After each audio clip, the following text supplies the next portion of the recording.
my name is Hannah. I'm a marketing student at the University of Gloucestershire. This is just a video to explain what persuasion architecture is. Persuasion architecture involves many elements that contribute to a successful website. These elements include navigation, design, features, pictures, benefits, testimonials and price. This video will outline and assess what persuasion architecture is and how effective three particular elements of persuasion architecture are on websites. These elements are navigation, design, and credibility. Persuasion architecture involves the design of the organisation and navigation systems online in order to help people find and manage information more successfully. Persuasion architecture is about getting consumers to buy into a product or service. In order for the consumer to want to buy into a product, they need to be persuaded.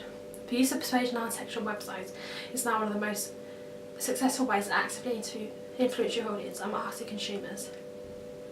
An excellent user interface is a vital factor in attracting customers to return to the website. This suggests that the effectiveness of persuasion architecture is vital for the consumer who will want to come back to the website. And if they do come back, then the website is successful. When looking at the navigation of websites, it was stated that the lack of navigation was cited as one of the 10 most common mistakes in web design in both 1996 and 1999. This highlights that an important element of a website is the navigation. Researchers suggest that well-designed navigation systems can help to reduce this orientation. When I look at the two main health and beauty websites in the UK, there are clear differences between the navigation of the two sites. These two companies are Boots and Superdrug.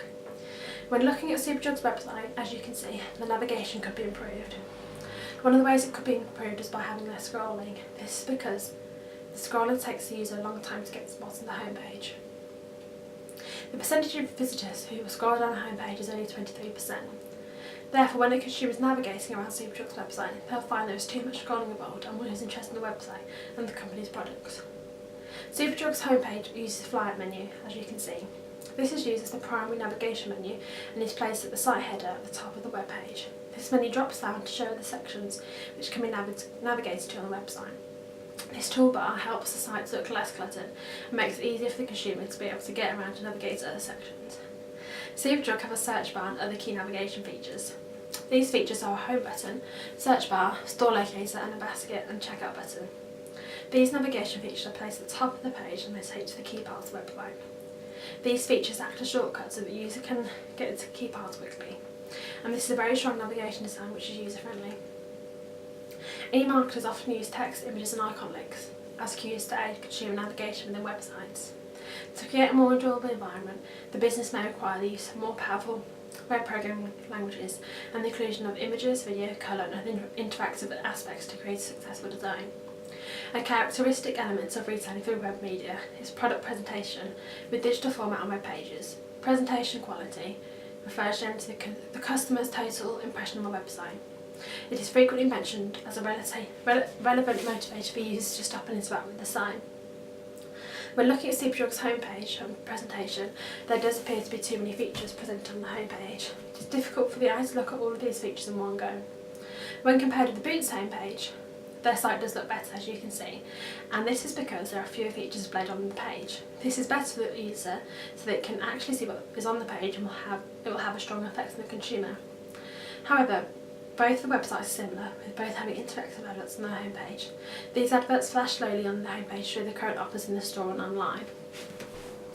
The use of these flashing images is good because it catches the user's eye much more quickly and is interesting for them to look at. Superdrug's site has site banners. These banners flash to show the coordinates of the current offers. However, these banners do not work very well. This is because when scrolling down the page, the banners scroll slightly down also, but not enough to see the whole of the advert, which is not good for the audience as they can't see what the website is advertising. When looking at the credibility of websites, there is significant research to show that credibility is important to consumers. However, there are a large number of users who don't consider the internet to be reliable. As many as 50 to 60% of websites may have a credibility problem. It was determined that the internet is the least popular source of information about organisations, but it is growing likely to become the most used source in the future. For credibility to be effective, however, organisations will need to communicate in a manner that enhances feelings of security through website functionality and appearance. When looking at Superdrug's website, there are elements of the website which generate levels of trust in the user. For example, the offers shown on Superdrug's website will be offers that are shown online, in store through their advertising. The brand is very well known. This increases the credibility of the website to the user. They have their legal terms, conditions and their terms of use displayed on the bottom of the homepage. This is so that consumer can feel if they cannot trust the website or the brand, then their legal terms are available to view. Other elements that increase the credibility of websites are to have your contact details available online, to update your site regularly, and to have your site designed well. Boots and Superdrug both have these elements of credibility on their website, which makes them both reliable websites. Also, the use of everyday advertising increase their credibility. This is with their website being shown on their adverts, on billboards, with their radio adverts, and also in store. Superdrug's credibility online is strong, and this is because of the reasons I have stated. In order to retain their credibility, they'll have to make sure they keep their website updated. Furthermore, some recommendations that Superdrug would benefit from to improve their persuasion architecture is the use of less adverts placed on the homepage. This is because there are too many and it's too close for the eye to view.